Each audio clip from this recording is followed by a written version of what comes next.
আসসালামু আলাইকুম everyone, welcome back to my channel. আজ আমি আপনাদের পুঁইশাকের পাতা আর একটা মাত্র সিদ্ধ ডিম দিয়ে নতুন একটা রেসিপি তৈরি করে দেখাবো। এই রেসিপিটা আপনারা অনেকেই হয়তো আগে কখনো তৈরি করে খাননি। তাহলে চলুন রেসিপিটি শুরু করি। এখানে আমি একটা মিক্সিং বোল নিয়েছি আর এই বোলের মধ্যে পুঁইশাকের পাতাগুলো কুচি করে কেটে নিয়েছি। দেখুন এখানে 1 কাপ পরিমাণ পুঁইশাকের পাতা আছে, আপনি চাইলে একটু বেশি করেও নিতে পারেন।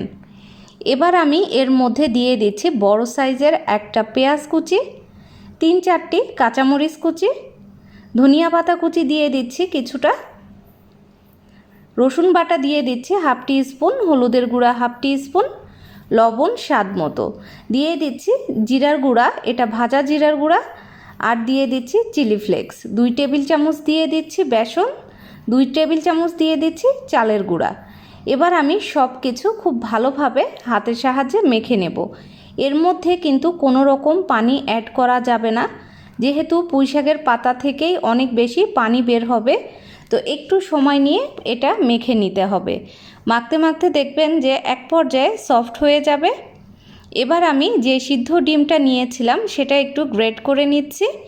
এভাবে আপনারা গ্রেটার দিয়ে গ্রেট করে ডিমটা যদি দেন তাহলে কিন্তু রেসিপিটি খেতে বেশি ভালো হবে। আপনারা একবার হলেও এটা ট্রাই করে দেখবেন, আপনাদের কাছেও ভালো লাগবে। তো আমি এখানে অল্প পরিমাণ বানাচ্ছি, এজন্য একটা ডিম দিলাম। আপনারা বেশি করে নিলে ডিমটাও কিন্তু একটু বাড়িয়ে দিবেন। তো এবার আমি সব কিছু আবারও ভালোভাবে মেখে নিচ্ছি। আপনারা চাইলে বিকেলবেলা খুব ঝটপট করে এই নাস্তাটা বানিয়ে নিতে পারেন। তো দেখুন এবার আমি নাস্তার শেপ দিয়ে নিচ্ছি। আমি রাউন্ড শেপ করেই তৈরি করব, আপনারা চাইলে একটু লম্বাটে শেপ দিয়েও তৈরি করতে পারেন।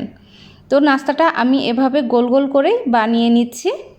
এটা বানানো কিন্তু খুবই সহজ। তো দেখুন একটি নাস্তা কিন্তু আমি বানিয়ে নিয়েছি। এভাবেই আমি বাকিগুলো বানিয়ে নেব। তো সবগুলো আমি বানিয়ে নিয়েছি। এবার আমি একটা ফ্রাই প্যানে তেল গরম করে নিয়েছি, একে একে নাস্তাগুলো দিয়ে দিচ্ছি।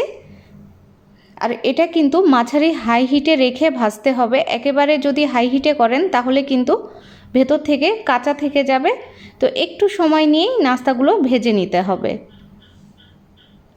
এক পাশ প্রায় 2-3 মিনিটের মতো হয়ে গেলে তারপর আমি উল্টিয়ে দিব। তো অপর পাশটাও একইভাবে আমি ভেজে নেব। এই রেসিপিটা আপনারা কিন্তু বাচ্চাদেরকে তৈরি করে খাওয়াতে পারেন। অনেক বাচ্চারাই আছে যারা শাকসবজি খেতে একেবারে পছন্দ করেন না, তো তারা কিন্তু এভাবে তৈরি করে দিলে খুব সহজেই খেয়ে নেবে। তারা কিন্তু বুঝতেও পারবে না যে এটা পুঁইশাক দিয়ে তৈরি করা হয়েছে। তো বেশ কিছুক্ষণ আমি এভাবে উল্টিয়ে পাল্টিয়ে ভেজে নেব। এটা কিন্তু বিকেলবেলা চা কফির সাথেও সার্ভ করতে পারেন। খুব সহজেই রেসিপিটি কিন্তু তৈরি করা যায়। এবার আমি খুব ক্রিস্পি করে ভেজে নিয়েছি। এবার আমি তেলটা ঝরিয়ে একটা স্ট্রেনারের সাহায্যে নাস্তাগুলো তুলে নিচ্ছি। তো দেখলেন তো কত সহজে একটা ইউনিক রেসিপি তৈরি করে নেওয়া যায়। এই ধরনের উপকরণগুলো কিন্তু আমাদের সবার বাড়িতেই থাকে। তো ঝটপট করে কিন্তু আমরা এ ধরনের নাস্তাগুলো বানিয়ে নিতে পারি। বিশেষ করে বিকেলবেলা সবার বাসায় ছোট ছোট সোনামণিরা থাকে, তারা কিন্তু এই রেসিপিটা খেতে খুবই পছন্দ করবে। আজকের রেসিপি এ পর্যন্তই। আশা করব রেসিপিটি ভালো লেগেছে। সবাই অনেক বেশি ভালো থাকবেন। আল্লাহ হাফেজ।